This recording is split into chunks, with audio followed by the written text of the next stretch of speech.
औज़ुबिल्लाहिमिनश्शैतानिर्रजीम बिस्मिल्लाहिर्रहमानिर्रहीम अस्सलामु अलैकुम वरहमतुल्लाहि वबरकातुहू। Welcome to my channel Storyland and very warm welcome to all of my new subscribers who have recently subscribed my channel. I'm your teacher Ummi Muhammad.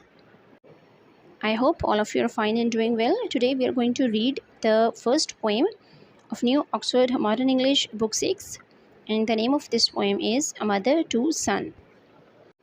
Today in this lecture I will read the poem in English and then translate it in Urdu. But before starting my lecture, if you need an essay about any topic in English language, visit my blog. Link is in the description box. And if you need graphic designing services, contact me on WhatsApp. चलिए अपना आज का lecture start करते हैं.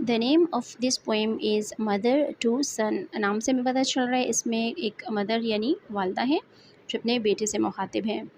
ये poem specially आप कह सकते हैं टीनेजर्स के लिए बहुत फ़ायदेमंद है, बिकॉज़ 6 क्लास में मोस्टली बच्चे या तो टीनेज में दाखिल होने वाले होते हैं या वो टीनेजर हो चुके होते हैं और अपना लाइफ को वो जितना एक्सप्लोर करते हैं तो उनकी कॉम्प्लिकेशंस बहुत ज़्यादा, उनको ये सब बहुत ज़्यादा कॉम्प्लिकेटेड लग रहा होता है, उसमें एडजस्ट नहीं कर पा रहे होते. तो इसी हिसाब से ये पोएम डिज़ाइन की गई है बच्चों के लिए. और दूसरी बात, इसमें जो लैंग्वेज यूज़ की गई है दैट इज़ अमेरिकन इंग्लिश. हमारी मोस्टली बुक्स जो बच्चे पढ़ते हैं वो ब्रिटिश इंग्लिश में होती हैं. इसी वजह से यहाँ पे इसमें में जितने भी कंट्रैक्शंस, वोकैबुलरी या जो भी टर्मिनोलॉजी यूज़ हुई है वो अमेरिकन इंग्लिश में है और इसी वजह से ये पोएम बच्चों को थोड़ी डिफ़िकल्ट भी लगती है. तो चलिए इसकी रीडिंग स्टार्ट करते हैं. सबसे पहले हमारे पास वर्ड्स टू नो, ऐसे अल्फाज इनको जानना ज़रूरी है इस पोएम की रीडिंग से पहले. The first word is climbing, और ये क्लाइंबिंग को बोलते हैं. और ये थोड़ा सा आपको डिफरेंट लग रहा है बिकॉज अमेरिकन और ब्रिटिश का जो डिफरेंस है इस वजह से. नेक्स्ट वर्ड इज़, और क्लाइंबिंग का मतलब होता है चढ़ना. And informal has not also a contraction of am not, यानी इसको कंट्रैक्शन के तौर पे यूज़ किया जाता है एम नॉट की और हैज़ नॉट की, उसको शॉर्ट फॉर्म में. Next is crystal, a high quality clear colourless glass. Colourless यानी जिसमें कोई रंग ना हो, बेरंग ग्लास, बहुत हाई क्वालिटी का, बहुत अच्छी क्वालिटी का और बिल्कुल क्लियर हो, जो साफ़ हो, जिसे दूसरी तरफ आप देख सकें. Next is honey, here a term of endearment, dear sweetie darling, यानी वैसे हनी शहद को बोलते हैं लेकिन यहाँ पर अब जब अपने बच्चे को प्यार से अगर उसको मुखातिब करें तो उसके लिए आप उसको डियर, स्वीटी या डार्लिंग, उसकी सेम मीनिंग में हनी भी यूज़ कर सकते हैं. Next eyes, a non standard way of saying I have, और ये भी इसी का एक कंट्रैक्शन है. And next is he is, इसको हम ही हैज़ को हीज़ भी लिख सकते हैं. इसके बाद I is in the second instant in this poem, इस पोएम में एक जगह पर आई इज़ भी यूज़ हुआ है और वो यहाँ पर आई एम की जगह यूज़ हुआ है. Next word is Kinder, it's again the American form of kind of. जब हमने काइंड ऑफ कहना होता है तो हम अमेरिकन इंग्लिश में इसको किंडर बोल देते हैं, यानी किसी भी किस्म की चीज़. नेक्स्ट इज़ लैंडिंग्स, इसको हम लैंडिंग्स बोलते हैं असल में. The flat area without steps, जब हम सीढ़ियाँ चढ़ रहे होते हैं तो अगर मिड में कोई टर्न आ जाए तो उसमें थोड़ा सा वो फ्लैट एरिया होता है और बाद उसका टर्न ना भी आए तो थोड़ी जगह को फ्लैट रखा जाता है जहाँ पे स्टेप्स नहीं होते, तो उसको बोलते हैं landings. Where a stairway takes a turn, mostly वहाँ पर स्टेयरवे जो होता है वो सीढ़ियाँ टर्न ले रही होती हैं. घरों में जैसा होता है कम जगह की वजह से जब टर्न आता है ना तो वहाँ पे थोड़ी देर के लिए स्टेप्स ख़त्म हो जाते हैं, 2-3 कदम तक, तो बिल्कुल फ्लैट जगह होती है, उसको बोलते हैं landings. Next is set down, sit down, stop, rest, यानी रुक जाना, बैठ जाना या आराम करना, सस्ताना.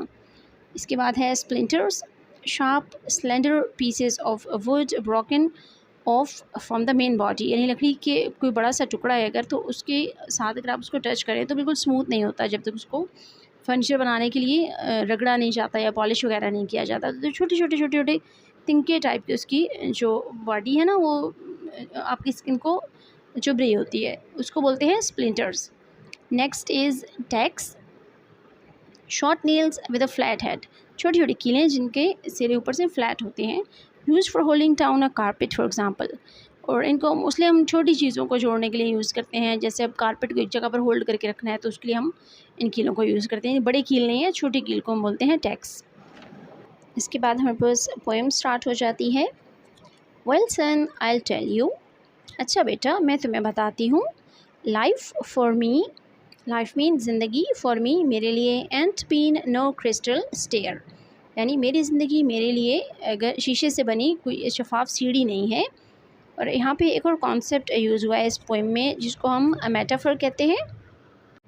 जब ये दो चीज़ें देखने में एक जैसी हों और उनका कंपैरिजन किया जाए तो उसके लिए जो पोएम्स में हम वर्ड यूज़ करते हैं दैट इज़ कॉल्ड सिमिली। लेकिन कुछ चीज़ें ऐसी हैं जिसमें देखने में कोई मुशाबहत नहीं होती, जैसे लाइफ में और स्टेयर्स में, लेकिन मीनिंग के हिसाब से इनको कंपेयर किया गया है इस पोएम में, तो इसको हम बोलते हैं मेटाफर। और इस पोएम में भी इसी को यूज़ किया गया है, यानी लाइफ को स्टेयर्स के साथ कंपेयर किया गया है। अब उसकी मदर अपने बेटे को बता रही है कि ज़िंदगी आसान नहीं है, यानी क्रिस्टल स्टेयर नहीं है। It's had tax in it, tax mean रुकावटें हैं इसके अंदर। टैक्स कहते हैं छोटे छोटे नेल्स यानी कीलों को, तो इसी तरह ज़िंदगी में भी छोटी बड़ी रुकावटें आती हैं। एंड स्प्लिंटर्स, और यहाँ पर स्प्लिंटर्स भी हैं, यानी छोटे छोटे लकड़ी के टुकड़े भी हैं जो चुभने वाले हैं। एंड बोर्ड टोन अप, और बोर्ड्स भी हैं जो कि टूटे हुए हैं, यानी तख्ते। And places with no carpet on the floor bare, और जहाँ पर फ़र्श पे ऐसी जगह भी हैं सीढ़ियों पर कि जहाँ पे कारपेट नहीं है, यानी वो कंफर्टेबल नहीं है जगह, बिल्कुल वहाँ पर नंगा फ़र्श है, यानी फ़र्श के ऊपर कुछ भी बिछा हुआ नहीं है, आपके पाँव वहाँ पर बिल्कुल भी रिलैक्स फील नहीं करते। तो इससे पता चलता है कि लाइफ एक आसान चीज़ नहीं बल्कि एक बहुत डिफ़िकल्ट चीज़ है। हमेशा आपके साथ सब अच्छा ही नहीं होगा, बुरा भी हो सकता है। बट ऑल द टाइम, लेकिन हर वक्त, आइज़ बीन क्लाइंबिंग ऑन, मैं इन सीढ़ियों पर चढ़ती ही चली जा रही हूँ। एंड रीचिंग लैंडिंग्स, और रीचिंग का शॉर्ट फॉर्म है रीचिंग, यानी लैंडिंग्स जो फ्लैट जगह है वहाँ पर पहुँच जाती हूँ, जहाँ पर इंसान थोड़ी देर रुक सकता है या मसल्स उसके रिलैक्स हो सकते हैं। सीढ़ियाँ चढ़ते चढ़ते जो एक बीच में फ्लैट सा एरिया आता है वहाँ पर पहुँच जाती हूँ। मैं लगातार चढ़ रही हूँ और लैंडिंग्स पर भी पहुँच रही हूँ। एंड टर्न इन कॉर्नर्स, और किनारों से मोड़ भी काट रही हूँ, यानी इससे पता चलता है कि स्टेयर जो है वो सीधी स्ट्रेट नहीं है बल्कि उसमें टर्न्स भी हैं। एंड समटाइम्स, और बाज़-औक़ात गोइंग इन द डार्क, और बाज़-औक़ात ऐसा होता है कि अंधेरे में भी चलना पड़ता है। यहाँ पर अंधेरा लाइफ में इन प्रॉब्लम्स को रिप्रेजेंट कर रहा है कि बाज़-औक़ात आप ऐसी जगह पर स्टक हो जाते हैं जहाँ पे आपको बिल्कुल भी रास्ता समझ नहीं आ रहा होता, और आपको समझ नहीं आ रही होती कोई डिसीजन मेकिंग के टाइम पे आप बहुत ज़्यादा कंफ्यूज होते हैं, तो उसको यहाँ पे अंधेरे से रिप्रेजेंट किया गया है। Where there ain't been no light, यानी जहाँ पर कोई रोशनी नहीं होती, आपको कुछ भी नज़र नहीं आ रहा होता। सो बॉय, तो मेरे बच्चे, डोंट यू टर्न बैक, तुम वापस मत मुड़ना, यानी जहाँ उसकी मदर उसको बता रही हैं कि लाइफ बहुत आसान नहीं है बल्कि मुश्किल है, लेकिन वो उसको इनकरेज भी कर रही हैं कि आपने यहाँ पर रुकना नहीं है बच्चे, जिस तरह से मैं चल रही हूँ और ज़िंदगी को गुजार रही हूँ स्टेप बाय स्टेप, इस तरह से आपने भी चलते रहना है, वापस नहीं मुड़ना।